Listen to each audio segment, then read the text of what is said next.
Assalamualaikum warahmatullahi wabarakatuh. Selamat pagi, apa khabar Malaysia? Anda bersama saya Izu Yusof dan juga rakan tugas. Ya, saya Nur Salihah Azmi dan apa khabar hari ini Izu? Sihat, alhamdulillah. Seperti biasa, walaupun tak ada dalam masa 5 hari, tapi sihat. Dah lama sangat saya tak bersiaran bersama dengan Izu Yusof hari ini, dan hari ini bila dah bersiaran hijau berbenar. Hijau pun boleh hijau berbenar nak kata. Ya. Nampaklah rindu tu. Tapi rindu tu jangan tunjuk sebab mak saya tengah tengok. Bahaya. Baik. Kawan terima kasih kita ucapkan kepada anda. Seperti biasa kita akan bersiaran selama 1 jam dari jam 9 hingga ke 10 pagi. Dan saya turut dimaklumkan hari ini akan ada beberapa perkara-perkara menarik yang akan berlangsung, antaranya program seperti Festa Penjaja dan juga program tu. Tapi dalam pada masa sama juga kita akan ada pengumuman daripada Suruhanjaya Pilihan Raya Malaysia SPR yang pada petang ini, mungkin pada petang ini akan ada sidang media berkaitan dengan bilakah tarikh penamaan calon yang akan dijalankan. Ya, dan kita juga dah sebut penamaan calon ni, kita juga pengacara-pengacara ni pun juga perlu bersedia ni. Nanti mungkin kita akan ada slot ya.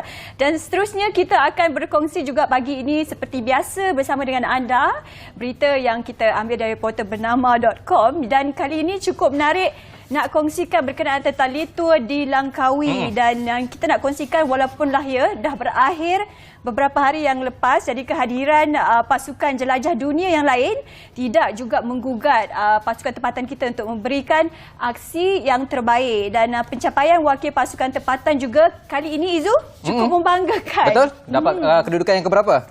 Ya, dan kita juga pemain promosional yang memenangi ini adalah menerusi Nur Aiman Muhammad Zarif dari pasukan TSG, dan kita juga mendapat pelumba terbaik Asia melalui Jambal Jansan Baya. Dan bagi saya ini adalah satu orang kata pencapaian pelumba muda yang barulah. Jadi kita perlu menggilap potensi dan juga bakat-bakat pelumba baru ini ya untuk lebih maju di masa hadapan ni Izu. Dalam pada masa yang sama juga kita akan ada sukan MotoGP Moto3 yang akan berlangsung tak lama lagi, yang mana akan membabitkan pelumba-pelumba antarabangsa juga. Kita ada yang mana dengan keadaan cuaca sekarang ni yang tak menentu, tapi pastinya atlet tempatan. Ayat itu, atlet tempatan akan mempamerkan aksi yang cukup cemerlang dalam edisi kali ini seperti Litua di Langkawi. Baik, beralih apabila menyebut berkaitan dengan hujan, jalanan licin, yang mana Langkawi telah memaklumkan bahawa Map Malaysia, Langkawi itu sekejap lagi, Map Malaysia terus keluarkan nasihat untuk berjaga-jaga dengan taufan Nisat, yang mana taufan ataupun ribut tropika kuat mengenai taufan Nisat yang kini berada 1,353 km ke barat laut Kudat, Sabah. Dalam pernyataan yang sama juga pada semalam, Bank Malaysia memaklumkan taufan itu berada di kedudukan 140 km tenggara Hainan, China. Dan pada semalam juga mereka telah melakukan pemerhatian di mana taufan tersebut bergerak ke barat dengan kelajuan 15 km per jam. Itu minimum. Maksimumnya boleh mencecah sehingga 102 km sejam dan boleh menyebabkan angin kencang dan juga laut bergelora di kawasan perairan Laut Cina Selatan. Jadi kepada anda di luar sana, yang terutamanya kepada nelayan lah, berhati-hati, ataupun pada ketika ini difaham tak boleh keluar turun laut untuk mencari rezeki, tapi keadaan ini sangat-sangat berbahaya kerana laut bergelora dan angin kencang boleh meragut nyawa. Dan bila kita sebutkan dengan kelajuan maksimum 102 km per hour itu, you don't want to be near. Anda tak nak berada dalam situasi itu, kau tidak melayang habis semuanya ya Izu. Betul-betul. Dan juga bila kita katakan angin gelora kencang di Laut Cina Selatan, jadi ini kita harapkan informasi yang berguna untuk anda supaya berhati-hatilah dengan cuaca yang sukar diramalkan buat masa ini ya Izu. Dan mungkin kita nak juga berkongsi tentang berita mangsa banjir di Langkawi. Baru nak pergi Langkawi. Aduhai, terpaksalah kita tangguhkan dahulu, dan kita harapkan keadaan ini semakin baik. Dan sebelum ini diramalkan ada dalam 12 kes dah macam tu, tapi sudah semakin meningkat mangsa banjir di Langkawi ini. Sekarang ni daripada 49 orang, sekarang ni dicatatkan seramai 62 orang setakat yang dicatatkan pada 12 tengah hari semalam.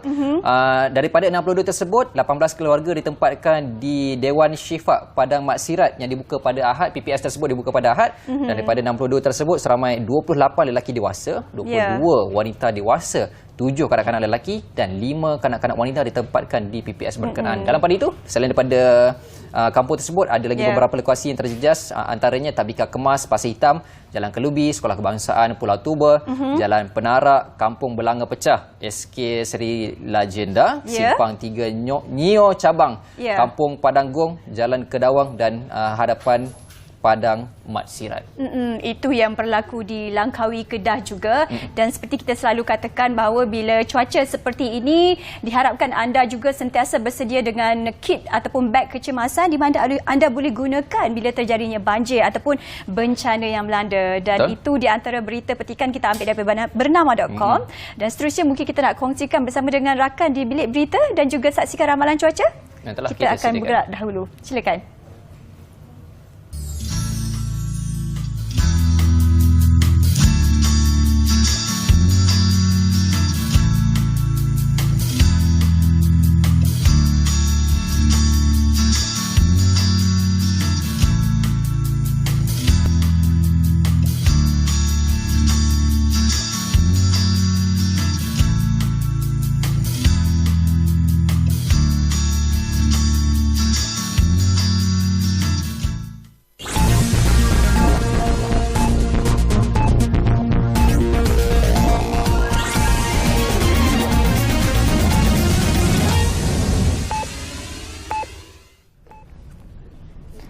Assalamualaikum dan salam hormat dari Bilik Berita bersama saya Syahira Bahtiar. Seorang remaja lelaki berusia 16 tahun maut dipercayai tertusuk pisau yang dibaling kakaknya akibat pergaduhan dalam insiden di Ulu Pulai, Ulu Choh, Iskandar Puteri, Johor Bahru petang semalam. Ketua Polis Daerah Iskandar Puteri, ACP Rahmat Arifin berkata, pihaknya menerima laporan mengenai insiden itu yang turut melibatkan seorang remaja perempuan berusia 18 tahun pada 2.15 petang. Ibu mereka mengatakan pada awalnya mangsa bergaduh dengan kakaknya disebabkan berebut tempat duduk dalam kereta ketika pulang dari sekolah dan kakak mangsa mengaku telah membaling pisau ke arah mangsa setelah diejek ketika masuk ke dalam rumah. Rahmat berkata mangsa disahkan meninggal dunia pada 2.30 petang dan bedah siasat akan dilakukan di Hospital Sultanah Aminah. Remaja perempuan itu telah ditahan dan kes disiasat mengikut Seksyen 302 Kanun Keseksaan. Polis menerima 2 laporan berhubung insiden pertengkaran di antara waris keluarga pesakit dan pihak pengawal keselamatan Hospital Teluk Intan yang tular di media sosial. Ketua Polis Daerah Hilir Perak ACP Ahmad Adnan Basri berkata, siasatan awal mendapati punca insiden adalah disebabkan isu menghantar salinan sinar X oleh pihak waris kepada pesakit yang berada di wad perempuan di luar waktu melawat. Menerusi satu kenyataan, beliau berkata tempoh lawatan yang dibenarkan oleh pihak hospital bermula dari 12.30 tengah hari hingga 2 petang bagi sesi pagi, manakala sesi petang bermula dari 4.30 petang hingga 7 malam. Kejadian didapati berlaku pada 11 malam. Beliau berkata pengawal boleh membenarkan waris masuk jika individu yang menjaga pesakit ditukar ganti, memandangkan hanya seorang sahaja dibenarkan berada dalam wad pada satu-satu masa. Keengganan pihak waris dalam mematuhi peraturan telah menimbulkan provokasi kepada pengawal yang sedang bertugas sehingga berlakunya pertengkaran. Laporan polis yang dibuat oleh pengawal keselamatan yang terlibat di dalam video tular di media sosial telah diambil tindakan dan dirujuk kepada Suruhanjaya Komunikasi dan Multimedia untuk dipadamkan. Video berdurasi 1 minit 28 saat itu tular di akaun Facebook Mitra Vani sejak semalam dan meraih lebih 2,000 perkongsian. Seorang wanita tempatan yang dipercayai memandu secara melawan arus di kilometer 31.2 Lebuh Raya Utara Selatan menghala ke daerah kemarin ditahan di sebuah bank sapuri sekitar Kanga Pulai, Johor Bahru petang semalam. Ketua Polis Daerah Kulai, Superintendent Tok Beng Yu berkata wanita berusia 35 tahun itu yang ditahan pada 1 tengah hari dibawa ke Ibu Pejabat Polis Daerah Kulai untuk tindakan selanjutnya. Turut dirampas sebuah kereta jenis Pro 2 Myvi berwarna putih untuk siasatan lanjut. Kes disiasat di bawah Seksyen 41/1 Akta Pengangkutan Jalan 1987. Kemarin, polis mengesan video berdurasi 11 saat yang tular memaparkan sebuah kereta Pro 2 Myvi putih dipandu melawan arus dengan memasang lampu kecemasan di lokasi berkenaan menerusi laman Facebook kira-kira 9.55 pagi.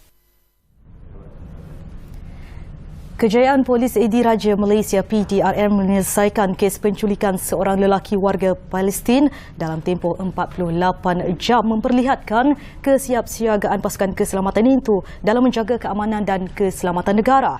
Menteri Dalam Negeri Datuk Seri Hamzah Zainuddin berkata, kejayaan PDRM dalam menyelesaikan kes penculikan berprofil tinggi itu adalah berikutan kepakaran dan ketangkasan yang dimiliki oleh pasukan berkenaan dalam menangani sebarang ancaman keselamatan.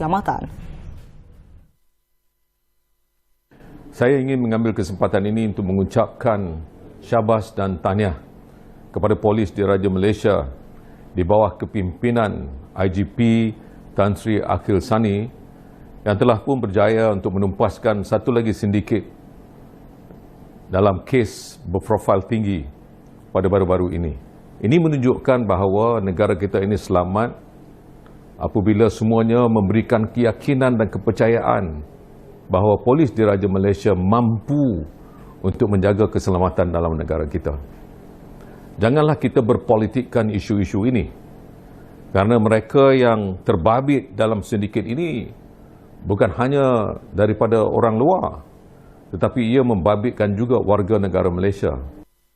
Datuk Seri Hamzah berkata keselamatan adalah tanggungjawab bersama, maka semua pihak termasuk pemimpin parti-parti politik perlu bekerjasama dan memberikan semangat kepada PDRM untuk terus berjuang mempertahankan keselamatan negara. Pada 5 Oktober lepas, media melaporkan polis menyelamatkan Omar Zek M. Al-Belbaisi Raida, 31 tahun, sehari selepas dia diculik oleh individu yang menaiki sebuah kenderaan pelbagai guna MPV Toyota Velfire disyaki didalangi agensi perisikan Israel Mossad. Mangsa diselamatkan selepas polis menahan 18 individu dalam operasi berasingan di Kuala Langat, Ampang dan Beranang di Selangor serta di Melaka bermula 29 September hingga 4 Oktober. 11 individu termasuk seorang wanita didakwa di Mahkamah Magistrat Kuala Lumpur atas pertuduhan menculik Omar bagi mendapatkan maklumat berkaitan perisian yang digunakan untuk menggodam telefon bimbit.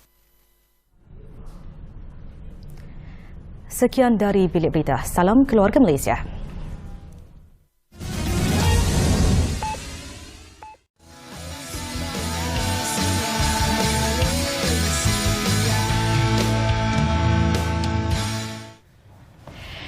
Ya, baiklah.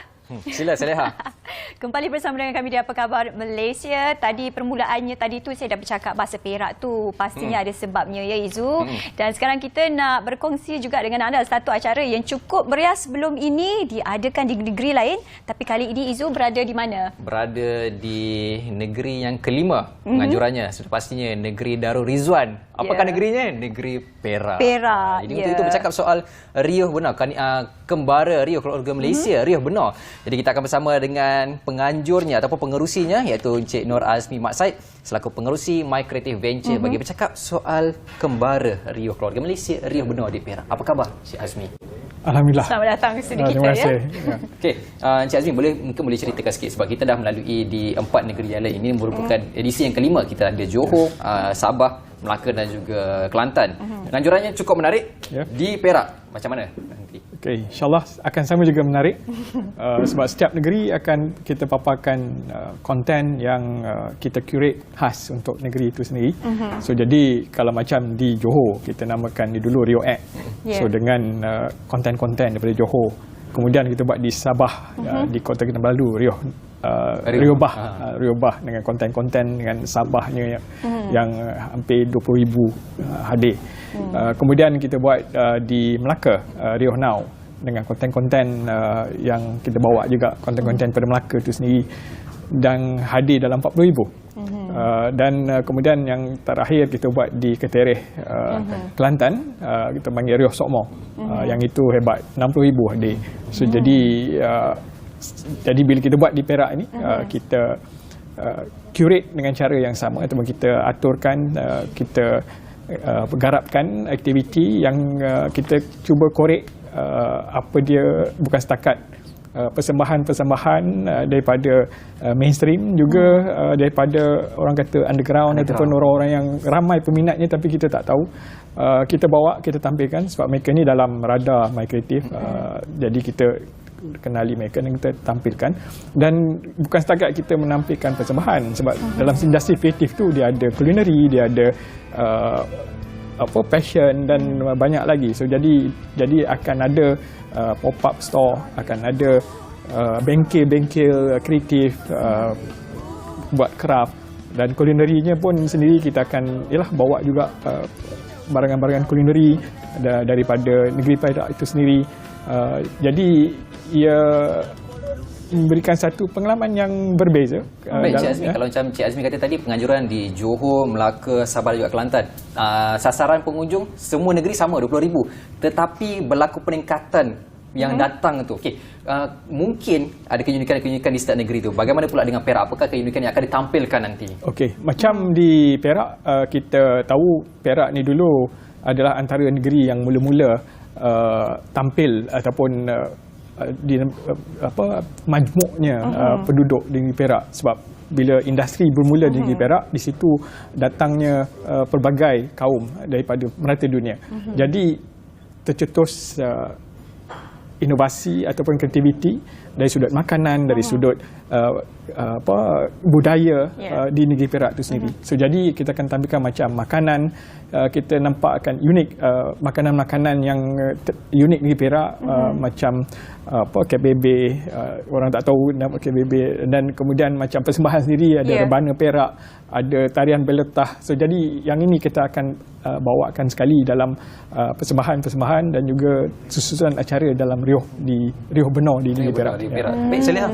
Itulah, dan kita tahu yang di Kelantan 60,000 sudah mencapai sasarannya. Yang pastinya saya rasa Perak ini juga pasti meriah. Dan bila sebut kat Perak ni, kat mana lokasinya ni? Dan mungkin ceritakan kat lokasi tu, kenapa dipilih lokasi tu, mungkin fasiliti persekitaran ni bagaimana? So di Perak kita akan buat di dataran Sultan Azlan Shah di Meru, Ipoh. So jadi kawasan tu memang kawasan yang popular. Jadi penduduk di Perak pun tahu, di Ipoh pun tahu di mana dataran Sultan Azlan Shah. So jadi kita akan buat di situ. Dan juga kita maknanya tempat tu dia senang diakses, bukan setakat daripada Ipoh tapi juga daripada utara dan juga daripada selatan Perak. So itu kita akan buat di situ. Buat setakat ini macam mana dah persiapan dan juga pelibatan yang selebihnya untuk acara ini? Okey, persiapan tim kita sudah ada di sana dan dah mula menggerakkan kerja, dan kita juga mendapat komunikasi dengan pihak-pihak negeri. Maknanya kita dapat juga bantuan, contoh macam daripada Sekretariat Usahawan Negeri Perak, daripada Port Perak, kita juga mendapat pertolongan daripada mereka. Jadi bukan sahaja daripada My Creative, seluruh keluarga Kementerian Komunikasi dan Multimedia sendiri bersama-sama berada di sana untuk menjayakan Riuh Benor kali ini. Dan sudah pastinya akan menjadi salah satu tarikan berkaitan dengan persembahan yang akan dipersembahkan. Antara yang persembahan yang akan ada, kalau boleh saya kongsikan, antaranya kita ada pertunjukan budaya, persembahan muzik, tarian, pameran seni, kedai pop-up macam Encik Azmi kata tadi. Lepas tu aktiviti komuniti, bengkel kreatif seperti membuat pasu, daun konkrit, minyak wangi, tali gantung pokok, banyak-banyaklah. Tapi yang menariknya adalah berkaitan dengan artis yang akan datang itu sendiri. Sebab saya fahamkan ada dua kategori artis. Artis tempatan yang sedia maklum di mainstream dan juga underground artis. Siapakah golongan-golongan mereka yang akan datang? Ya, macam mainstream kita tahulah yang telah dipaparkan, pertama Jacqueline Victor, Rafej, Ning Baizura. So ini mainstream, tapi ada juga yang yang mereka yang mempunyai penyokong dia sendiri seperti Tujuh Loka, Insomniac. So dan juga artis negeri Perak sendiri yang kita akan bawa, Merak dan banyak lagi. So jadi sepanjang hari itu, 3 hari itu, daripada petang kita ada persembahan sampai ke malam ke 10. Itu dari sudut persembahan. Dan ialah hujung weekend ataupun hujung minggu ni adalah minggu yang panjang dengan cuti pada hari Isnin. So jadi kita harap ruang-ruang itu dapat diisi untuk mereka di Negeri Perak untuk datang ke dataran Sultan Azlan Shah. Maknanya penganjuran 3 hari itu nanti akan ada setiap hari itu akan ada artis-artis dia yang tertentu. Ya. Okey. Highlightnya untuk artis itu. Dan kita tahu untuk acara ini saja bukan melibatkan persembahan, tapi sebenarnya ia juga ingin mengangkat industri kreatif, di mana itu juga saya rasa peranan My Creative Venture juga ya, Tuan Nur Azmi. Dan mungkin bagaimana Tuan melihat untuk acara-acara seperti ini ya, untuk membawakan lebih banyak penggiat industri kreatif ni bersama dan mengangkatnya lagi menjadi lebih baik. Ya, industri kreatif ni kita dah tahu dalam rancangan Malaysia ke-12 dia menjadi salah satu catalyst utama, dan kita ingin meningkatkan sumbangan industri kreatif kepada GDP ataupun KDNK negara sehingga 31.9 bilion. Itu peningkatan 10 bilion daripada rancangan Malaysia sebelum ini. So jadi semestinya kita nak melonjakkan industri kreatif itu sendiri, kita kena membanyakkan ataupun mencetuskan aktiviti-aktiviti untuk consumer ataupun pengguna-pengguna consume produk-produk kreatif dalam negara sendiri. So jadi bila banyak consumer akan ataupun melalui acara seperti Rio ini, orang akan mula banyak menggunakan ataupun consume produk-produk kreatif kita, dan industri kreatif kita akan dapat thrive ataupun dapat hidup lebih meningkat untuk lebih maju ke hadapan. Okey, dan mungkin bercakap tentang industri kreatif ini, bagaimana pula pelibatan untuk My Creative Venture ni selain membawa mereka berkumpul untuk adakan acara ini, dari segi bimbingan ataupun nasihat, mungkin adakah itu juga disediakan? Ya, memang ada. Dalam kumpulan My Creative kita melihat bukan setakat pembiayaan kewangan, kita juga ada pembangunan industri kreatif itu sendiri. Di bawah Rio salah satunya adalah satu program seumpamanya. Kita juga ada cendana di bawah kumpulan My Creative yang menjalankan aktiviti pembangunan budaya, kreatif cultural, industri kreatif cultural punya industri, dan juga kita melihat juga kolaborasi yang kita boleh buat bukan setakat dalam Malaysia, but juga dengan luar negara untuk membangunkan industri itu sendiri. Sebab dia bukan setakat persembahan, tapi juga macam animasi, design, games, itu adalah dalam kelompok industri kreatif yang juga sama Okay. Baik, kita nak tahu juga Cik Azmi berkaitan dengan peluang tawaran pekerjaan.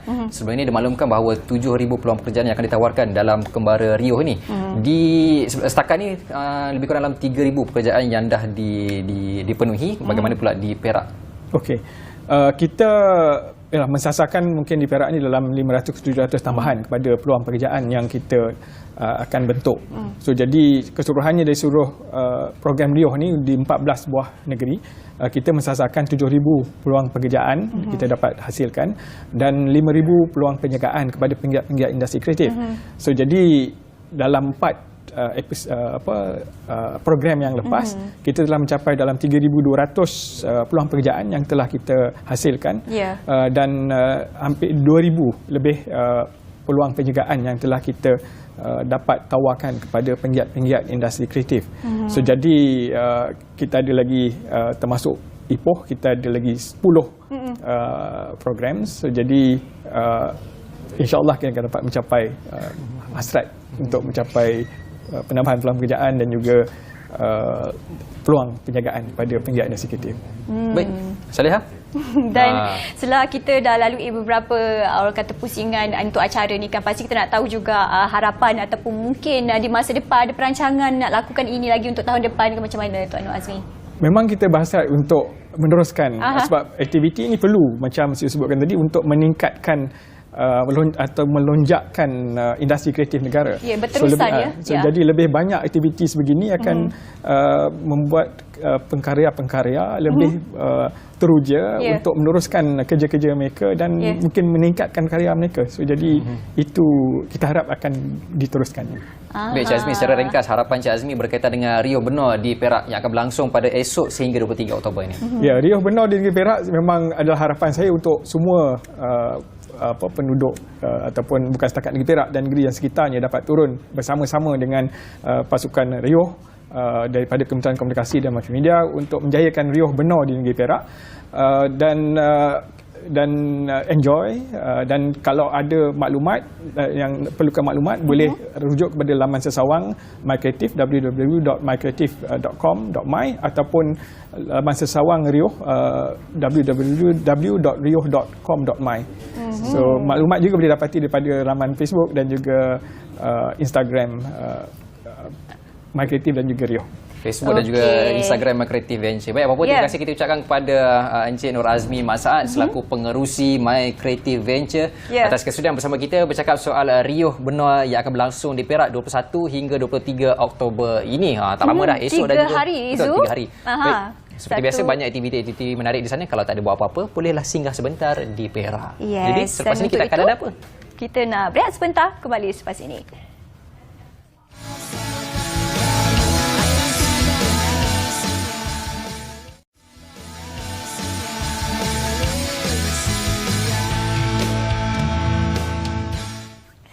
Right.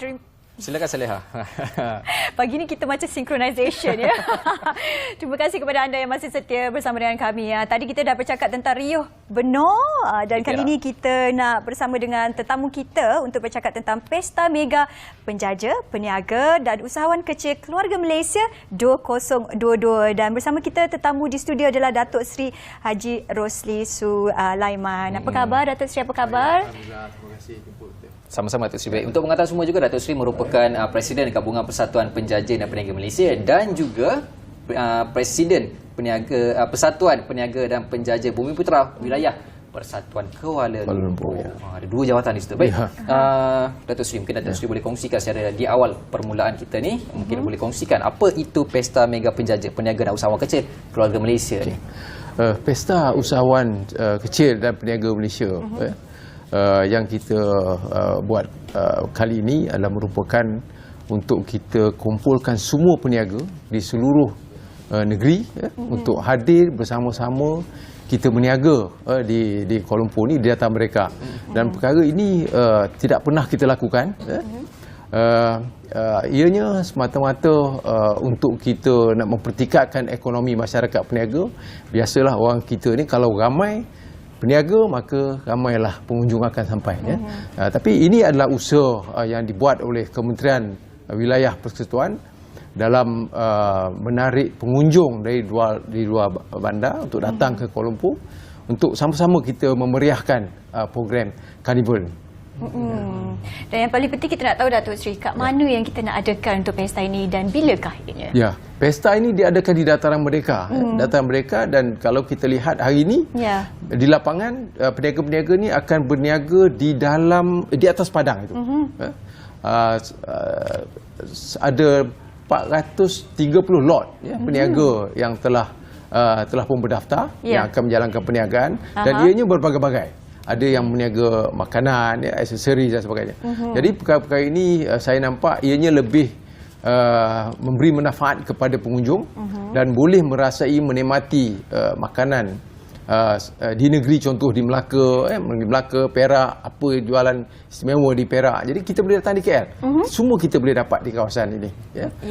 Ini adalah saya lihat usaha yang paling bagus yang dilakukan oleh pihak Kementerian Wilayah Persekutuan mengambil inisiatif ini membantu golongan masyarakat meniaga di kawasan Kuala Lumpur ini.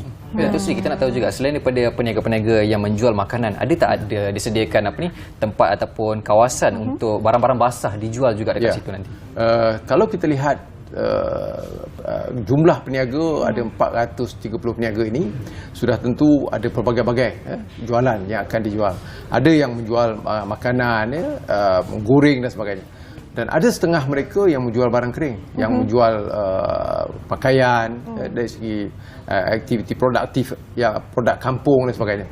Jadi kita telah pun menyusun di bawah pihak Kementerian Pembangunan Usahawan, telah bersama-sama dengan program ini menyusun bagaimana agar supaya peniaga dapat meniaga dalam keadaan selesa, ianya tidak menjejaskan apa yang dijual. Contohnya meniaga makanan, kita asingkan letakkan di kawasan yang sesuai. Dan begitu juga kepada yang meniaga pakaian ni, kita letak juga di kawasan yang tidak menjejaskan aktiviti masak-masak dan sebagainya. Maknanya penyusunan kawasan itu memainkan peranan penting. Betul, kita ada food truck, kita ada peniaga dan juga yang menjual barangan kering dan juga barangan basah di belakang sana. Baik. Dan selain kemeriahan untuk orang kata pesta ini, pastinya tadi Datuk Seri juga berkongsi, kita ada majlis perasmian juga dan juga mungkin ada dikongsikan bersama dengan kita keistimewaannya. Kita juga berterima kasih kepada Yang Berhormat Perdana Menteri kita, prihatin kepada masyarakat ni. Dan dia hadir untuk merasmikan program ini, dan dalam masa yang sama Yang Berhormat Perdana Menteri akan menyampaikan kad prihatin peniaga. Mokad ini akan disampaikan kepada pemimpin persatuan. 7 pemimpin persatuan ini adalah persatuan yang aktif di wilayah, dan ianya berbilang kaum. Kita ada Chinese, kita ada India dan kita ada Melayu. Dan yang terlibat dalam program ini juga adalah berbilang bangsa yang terlibat. Jadi saya nampak program ini jelas ianya lebih membantu kepada golongan ini, dan ianya berlangsung bermula daripada hari ini dan akan berakhir pada besok. Baik Datuk, 2 hari, hari ini dan juga esok merupakan satu orang kata risiko mengadakan di hari bekerja. Bagaimana Datuk Seri melihat penglibatan daripada pengunjung-pengunjung nanti? Saya harap supaya terutama warga kota, kerana yang paling hampir dengan dataran mereka, kita minta supaya warga kota datang beramai-ramai. Di dalam masa yang sama, kita juga ada cabutan bertuah. Cabutan bertuah ini saya rasa wilayah ni paling hebatlah. Kita ada 5 biji motorcycle yang akan diberi peluang lah siapa yang bernasib baik, dan kita ada 40 basikal. 40 basikal ni, dan juga peralatan-peralatan yang lain seperti macam freezer dan barang-barang elektrik. Dan ini adalah merupakan keperluan kepada masyarakat penjaja dan kepada siapa yang dapat cabutan ini, ianya bernasib baiklah pada mereka. Datuk Seri, bila cabutan bertuah itu akan diadakan? Ya, itu dia. Cabutan bertuah ini diadakan hari pertama. Mana hari ini lah akan ada cabutan bertuah. Dan besok juga akan ada juga cabutan bertuah. Di mana 2 hari ini ada cabutan bertuah. Dan dalam masa yang sama, pada malamnya kita ada hiburan.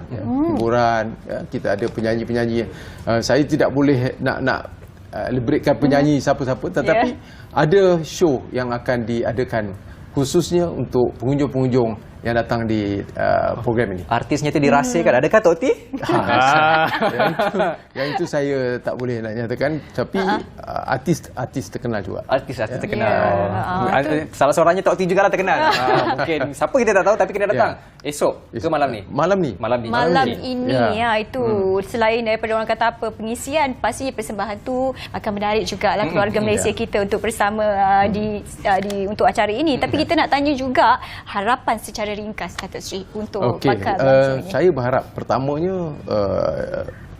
ini adalah merupakan kelainan program yang dilakukan kali ini. Dia tidak sama seperti macam PM datang berasmi dan kita ada 2 program yang telah kita laksanakan, tapi waktu itu kita tidak sertakan masyarakat peniaga terlibat sama dalam program. Tapi kali ini kita minta supaya semua peniaga-peniaga terlibat dalam program bersama-sama dengan PM merasmikan program ini. Dan dalam masa yang sama, kita juga memperkenalkan satu sistem kad into niaga kepada masyarakat peniaga. Dan ini adalah apa yang kita buat ni adalah untuk membantu golongan ini, kerana sebelum ini mereka semua menghadapi COVID dan sebagainya, dan kita lihat betapa susahnya mereka dalam untuk nak survival, duduk di bandar dengan keadaan tidak mempunyai wang dan sebagainya. Tetapi kita telah pun berkolaborasi bersama dengan pihak Perkeso, insurans dan mall-mall yang besar ini seperti Yon, Datasonic. Kita build up satu apps untuk masyarakat ini supaya apps ini boleh memberi perkhidmatan. Contohnya Perkeso, sekiranya berlaku sesuatu, aksiden atau paralysis dan sebagainya, maka Perkeso akan mengambil alih untuk memberi servis kepada mereka ini. Dan dalam masa yang sama, kadang-kadang kalau kita lihat peniaga dia berniaga daripada pagi sampai ke malam, tetapi ia lupa tentang kesihatan mereka. Maka itu kita datangkan dengan kad sistem Intu Niaga ini dengan berteknologi tinggi untuk membantu mereka ini. Dan secara ringkas, bagaimana peniaga-peniaga ataupun penjaja ini nak apply kad Prihatin Penjaja Intu Niaga ni? Okey, di lapangan nanti kita akan ada booth untuk program pendaftaran, dan mereka juga masyarakat peniaga boleh berdaftar melalui apps Intu Niaga. Okey. Boleh berdaftar melalui apps Intu Niaga dan boleh register dan boleh submit. On the spot boleh submit. Berapa lama tempoh terdapat kad tu? Kad kita bagi dalam tempoh 2 minggu untuk kepada yang memohon. Dan dia boleh pilih di mana-mana Ion Mall untuk collect kad, untuk mendapatkan kad itu. Dan kita akan maklum kepada peniaga yang telah pun layak mendapatkan, dan kita minta dia pergi collect di kawasan yang mana dia berhampiran dengan Ion. Saya lihat nak tanya pasal makanan tadi Itulah pasal tadi tu. Dan kita tahu kalau ada apa-apa acara seperti ini, pastinya yang akan ada itu nak tahu apa juga mungkin makanan dan juga perkara yang menarik yang akan diadakan di sana nanti. Datuk Seri? Okey, saya jemputlah kalau sekiranya ada masa, boleh lihat sendiri apa makanan masyarakat penjaja sajikan. Dan pengunjung juga akan diberi kupon. Kita bagi kupon. Ada kupon juga. Ada kupon, ya. Jadi setidak-tidaknya mereka boleh berbelanja dengan konsep kupon. Kupon tu kena bayar ke dapat free? Free. Berapa ringgit? Semua free. RM15 kupon. RM15 kupon. Jadi makanan-makanan yang disediakan adalah sudah tentu makanan yang enak lah, yang dah biasa diniagakan oleh masyarakat peniaga. Jadi kalau dia rasa tak sedap, dia tak akan masuk di dataran. Jadi dataran ini adalah kawasan pengunjung, dan kita juga harap kepada semua masyarakat peniaga menyediakan makanan itu biarlah makanan yang seenak mungkin, supaya ianya boleh dinikmati oleh semua pengunjung yang datang di dataran Merdeka. Takut bila sedengar Datuk Seri kata peniaga menyediakan makanan seenak mungkin. Boleh jadi kalau yang peminat cheese sudah tabur cheese banyak-banyak. Saya takut macam benda tu. Jadi apapun akan pastinya keluar makanan-makanan yang luar biasa, seperti banyak nama-nama viral, teh tarik viral lah, cheese lele lah, semua akan ada. Tapi jangan risau, kalau anda nak tahu hari ini dan juga esok, pastinya hari ini kita akan ada ucapan perasmian oleh Yang Berhormat Perdana Menteri Datuk Seri Ismail Sabri Yaakob. Kita ajak 4 petang nanti, Datuk Seri. 4 petang. Untuk perasmiannya. Untuk perasmiannya. Jadi dan kita nak ucapkan terima kasih kepada Datuk Seri bersama dengan kita berkongsi untuk acara ini, yang pastinya jangan lupa anda pergi hari ini dan juga esok-esok. Tadi Zura kata dah cheese leleh lah dan berbagai lagi akan diadakan di sana, ya. Kalau tak nak makan pun tak apa, datang untuk ambil kupon dan juga ada hadiah cabutan bertuah. Betul, cabutan bertuah yang penting. Betul. Dan selepas ini kita nak bersama dengan seorang lagi artis. Hari itu kita dah bersama artis. Ini sekali lagi bersama dengan artis tapi orang lain. Untuk itu apa pun sekali lagi terima kasih Datuk atas kesudian bersama dengan kita. Kita berehat seketika, jangan ke mana-mana.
Hello, Assalamualaikum Mak.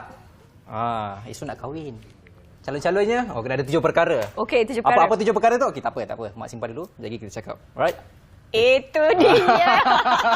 Dia siap call Mak, okey. Okey, berkaitan dengan 7 perkara. Tapi Takutlah nak cakap. Silakan ambil dah Saleha. Okey, itu dia. Izu siap dah curatekan satu gimmick untuk kita ni, untuk kita kenalkan. Kita ada hari ini penyanyi Izu. Berkaitan dengan lagunya iaitu 7 perkara, dan kita nak memperkenalkan kepada anda tetamu kita pada hari ini cukup manis orangnya, iaitu Aidilia Hilda. Apa khabar? Apa khabar? Hai, baik Alhamdulillah. Apa khabar? Alhamdulillah sihat. Saleha ambil lah, saya tak boleh lah. Okey, Izu dah besar. Saleha mulakan dulu Okey Aidilia, ceritakan tentang lagu ni. Macam mana? Okey, lagu 7 perkara ni dihasilkan oleh Acoy, Flow 88 dan Oja. Sama je penciptanya dengan lagu pertama saya, lagu solo saya yang pertama iaitu lagu Tak Mau-Mau. Okey. Samalah, so vibe dia pun sama, cuma 7 perkara kali ni dia lebih slow daripada Tak Mau-Mau, yang lebih catchy. I see. Kita tahu juga lagu 7 perkara ni ada ditujukan dekat siapa-siapa ke? Tak ada pun sebenarnya. Acoy yang buat. Saya rasa dia cakap tentang diri dia sendiri kot. Kena soalan ni jawapan selamat ke macam mana ni? Secara jujurnya memang tak ada. Saya tak perlu pun 7 perkara tu. Okey. Producer cakap dah, Izu behave. Okey. Alright Aidilia, untuk lagu ini inspirasinya bagaimana Aidilia melihat lagu ini? Okey. Lagu 7 perkara ni kita memang fokus catchy song untuk menarik minat anak-anak muda, TikTokers khususnya. TikTokers So lagu catchy macam ni memang Alia memang nak bawa positive vibe lah dalam lagu ni. Positive vibe tu tadi pagi Izu disebutkan pasal positive vibe Ada? Ada kot. Ada juga. Terus tak nampak Aidilia dah lupa dah. Dia dah blank. Okey. Kalau macam lagu sebelum ni, Aidilia ada dikatakan dengan kontroversi, ada berhubungan dengan somebody. Okey, mungkin dalam lagu ni 7 perkara, sebab kita tengok ada dinyatakan yang pertama apa, yang kedua solat, kena bijak, kena ni apa semua. Okey. Adakah 7 perkara itu ada dibincangkan dengan komposer tu? Tak ada. Dan Acoy, Flow 88 buat lagu ni dalam masa 1 hari je sebenarnya. Wow, satu hari je. And then esoknya kita test nyanyi, lepas tu terus record. Okay. So macam semua memang serahkan dekat Acoy lah. Acoy is brilliant composer. Dia buat lagu memang 1 hari je. Lagu 7 perkara ni memang dia buat 1 hari je. 1 malam je sebenarnya. Wow, okey. So bila dah kata mungkin kali ni susunan dia berbeza sikit kan? Adilah rasa ada tak cabaran ke ataupun senang je bawa lagu ni? Sebenarnya 7 perkara ni Alhamdulillah dia genre Alia lah. Alia memang selesa untuk bawa lagu 7 perkara ni, tapi disebabkan masih baru lagi, bila nyanyi secara live tu memang kita kena deal dengan kita punya nervous, dengan cara pernafasan kita. Alia rasa itulah cabaran dia. Dan cabaran yang terbesar yang Alia hadapi untuk lagu 7 perkara ni adalah waktu kita syuting music video. Memang banyak cabaran. Kan tadi kita nampak music video tu sangat cantik, sinematografi dia. Kat mana ni ada dia punya di lokasi? Cameron Highland. Itulah tu. Di Cameron Highland. Di Cameron Saya Highland baru tu. je balik ke Merah. Izu baru nak pergi kan minggu depan dia? Bila syuting kat Cameron Highland, lagi-lagi waktu hujan time tu, musim hujan, memang kabus, lepas tu jam. Kita nak pindah ke tempat tu 5 minit je, tapi disebabkan jam tu jadi 50 minit. 50 minit. So itu antara cabaran-cabaran dia lah waktu kita nak syuting. Di sebalik kabusan indah tu adanya jam yang tidak direstui. Sangat. Kita nak tahu juga Aidilia macam sebelum ni bergerak ataupun bekerja behind the scenes sebagai pengurus produksi. Macam mana boleh tercetusnya ke arah menyanyi ni pula? Saya memang melanjutkan pengajian dalam pengurusan seni. So saya intern. Saya intern dekat syarikat pengurusan saya, iaitu Rusa Music. Bila intern di syarikat Rusa Music, saya macam biasa saya menguruskan music video Flow 88, Baby Shima, Sarah Sohairi. Dan saya selalulah join konten-konten berlakon di Rusa Music. Sebab sebelum ni pun saya selalu berlakon dalam music video macam Flow 88, Zalika, Rizwan, dan Rusa After Class. Rusa After Class tu satu sitcom. Bila kita syuting tu kita selalu nyanyi lah dengan kawan-kawan. Bos saya dengar. Macam suara dia macam kenal lah, macam si Iras Najwa Latif katanya. Oh ya. Nampak saya study tu pasal Aidilia lah. Okey. Pengalaman Aidilia bekerja dengan behind the scene sebagai pengurus produksi dan sekarang dah jadi artis pun. So macam mana dia punya transisi perubahan itu? Dari segi pengalaman, dari segi pengalaman. Sangat lain sebenarnya. Tapi kita tahulah dia punya cabang dia. Sebab sebelum ni kita yang menguruskan artis dan ibarat kita dah tahu dah Dah tahu rentak dia. Sekarang urus diri sendiri ke ada orang uruskan? Ada orang uruskan Ada saya. orang uruskan. Ada. Dia dah Ada upgrade orang dah. uruskan, Dia dah upgrade dah. Okey. Okey. Sebelum ni, Aidilia dah masuk macam-macam competition untuk uji bakat. Dia bermula daripada 18 tahun kalau tak silap. Betul. So, Takutnya dia research. Dia dah research banyak Okey. pasal Aidilia. Sampailah satu tahap dah tercapai pun. Dalam tempoh lama tu sebenarnya dah capai betul. ke bakat. Okey, macam mana idea? Sebenarnya impian untuk menjadi artis tu saya dah tanam dah sebenarnya. Wow, Saya dah tanam dah. Sebab daripada kita lepas SPM, mama takkan my parents tak bagi. Ingat nak panggil mama tadi, siapa takut. My parents tak bagi join waktu sekolah. Dia waktu kata sekolah lagi, lepas SPM barulah you nak buat apa pun. So I dah pergi uji bakat banyak tempat. Okey. Nyanyian, berlakon. Dan tak ada rezeki time tu. Adalah juga dapat masuk top 20 satu pertandingan ni. Tapi saya tersingkir. Okey. Lepas tu saya fokus sambung belajar. Bila sambung belajar kita fokus 3 ke 4 tahun tu. Memang terus intern. Lepas tu jadilah macam ni. Jadilah ke sini. Rezeki itu tidak dia. disangka-sangka. Ya, betul. Siapa tahu. Rezeki. Lepas ni rezeki tempat lain pula. Rezeki di tangan Tuhan Izu ya. Rezeki tak. Jodoh pun di tangan Tuhan. Ya betul. Ya, saya nak tanya nak suruh Izu sambung yang itulah sebenarnya Tak tu. tak boleh. Okey. Saleha. Tak boleh tanya. Silakan Saleha. Okey, dan mungkin kita nak tanyakan juga kepada artis kita ya, bila dah keluarkan untuk single ini kan, bagaimana pula dengan orang kata job nyanyian ataupun undangan nyanyian, macam mana Aidilia? Okey, macam Alia artis PKP. Oh, okey. Alia masuk je industri PKP. Ya. Bila Alia nak promote lagu Tak Mamau, memang Tak apa? Tak mamau? dulu Okey. lagu Tak Mamau. Ingat lagi kalau nak pergi ke stesen TV atau stesen radio, kena bawa surat. I Kan, see. kena tunjuk polis. So perjalanan Alia sebagai artis tu memang pelan sangat sebab PKP. Ya. And then sekarang pun ialah banyak sangat cabaran dalam industri kita.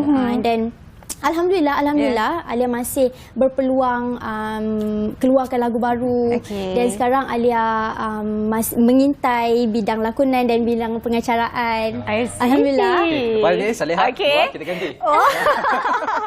Okey. Kita nak dengar sikit suara daripada Aidilia berkaitan dengan lagu 7 Perkara. Silakan payung sikit. Ya, Boleh. betul. Yang pertama setia, yang kedua harus manja, yang ketiga sopan santunnya, keempat buatkan ku bahagia. Sampai 7 ke? Cukup lambat. Cukup lambat. Izu kena ingat yang pertama. Yang pertama harus setia. Okey Izu? Saya setia orangnya. Mak saya tengok tak boleh, bahaya. Okey, Aidilia secara ringkasnya mungkin ada macam Aidilia kata tadi, memang Aidilia minat nak masuk bidang lakonan dan juga pengacaraan. Saya tahu salah seorang idol atau ikon dalam bidang lakonan adalah Alif Sata. Ya, betul. Saya sangat minat Alif Sata. Bagus ada buat research. Okey, ada tak dapat daripada dua job-job untuk berlakon ke apa ke? Alhamdulillah, Alia dah berpeluang untuk berlakon dua filem. Apa tu? Keluar hujung tahun ni dan lagi satu tahun depan raya berjudul Hantu Tenggek. Dua-dua cerita hantu ya. Hantu Tenggek dan Sumpah Malam Raya. Muka cantik-cantik bagi berlakon cerita hantu. Tapi saya tak hantu lah. Saya bukan hantu dia. Aidilia manis Okey. orangnya. So maknanya satu akan keluar tahun ni, satu lagi tahun depan. Ya. Dan bidang pengacaraan pula nanti akan keluar dekat satu stesen TV ni. Okey. So nanti boleh follow Alia untuk update terkini. Okey, apa media sosial ni Aidilia? Okey, boleh follow Alia dekat Instagram Aidilia Hilda. AIDILIA HILDA. Itu dia. Detail. Yes. Saya Sebenarnya Izu dengan ini pun sah. dah follow kan? Dah follow kan? Biarlah rasa. Nanti saya follow back. Biarlah rasa. Okey, secara ringkas Aidilia mengenai mungkin ada nak war-warkan ataupun nak memperkenalkan lagi kepada penonton-penonton di luar sana yang mana tak kenal lagi Aidilia ni siapa. Walaupun dah ramai follower, mungkin ada yang tak kenal lagi. Mungkin sila. Alia nak ambil kesempatan ni kepada mereka yang belum lagi tengok music video 7 Perkara, boleh tengok di YouTube Rusa Music sekarang dan jangan lupa subscribe dan follow semua konten yang Alia buat. Konten dekat TikTok itu paling penting. Ya, konten dekat TikTok, dekat YouTube, dekat Instagram. YouTube ada juga? Ada juga. Spotify? Spotify? Ada juga. Semua nama sama lah, Aidilia Hilda ni. Ya, betul. Sekali lagi saya eja dia AIDILAHILDA. Kita eja sama-sama kita hari ni. Ya. Tak boleh. Izu siap eja untuk nama dia ya kan. Baik, baik. apa pun terima kasih kita ucapkan kepada Aidilia atas kesudian bersama dengan kita mempromosikan lagu beliau 7 Perkara. Mungkin Salihah ada sikit nak cakap tu. Dan orang kata apa, untuk hari ini kita dah bawakan kepada anda berkenaan tentang acara Riuh Benar dan juga tadi kita ada juga Pesta Mega Penjaja Peniaga dan Usahawan Kecil Keluarga Malaysia. Dan yang slot ketiga tu adalah slot saya tahu Izu tadi buatkan penyanyi ya. Nak ucapkan terima kasih saya bagi ni kepada Izu Betul, terima kasih kita ucapkan sekali lagi kepada Aidilia Hilda atas kesudian bersama dengan kita. Jangan risau, Aidilia dah berpunya dan saya pun dah berpunya. Kita bagi terus direct. Tak payah sindung-sindung. Terima kasih sekali lagi Aidilia atas kesudian. Jangan lupa untuk saksikan videonya 7 Perkara di YouTube, TikTok, Instagram. Follow semualah senang cerita, Spotify. Pada-padalah korang tengok. Jangan lupa komen kat situ. Secara official Izu dah jadi manager dia. Yang kedua. Baik, apa pun terima kasih kita ucapkan kepada anda atas kesudian bersama dengan kita selama 1 jam sehingga ke sekarang. Saya Izu Yusof. Saya Nur Salihah Azmi. Teruskan setia bersama dengan kami di Bernama TV. Hingga berjumpa lagi. Assalamualaikum.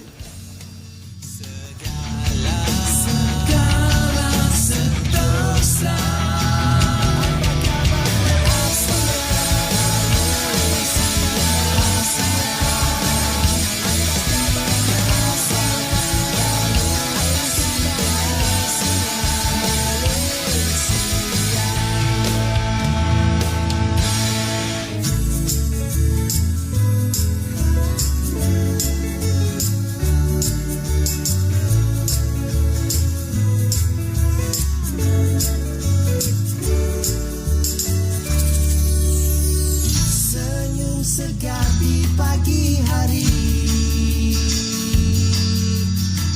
terus bangkit yakin berdiri.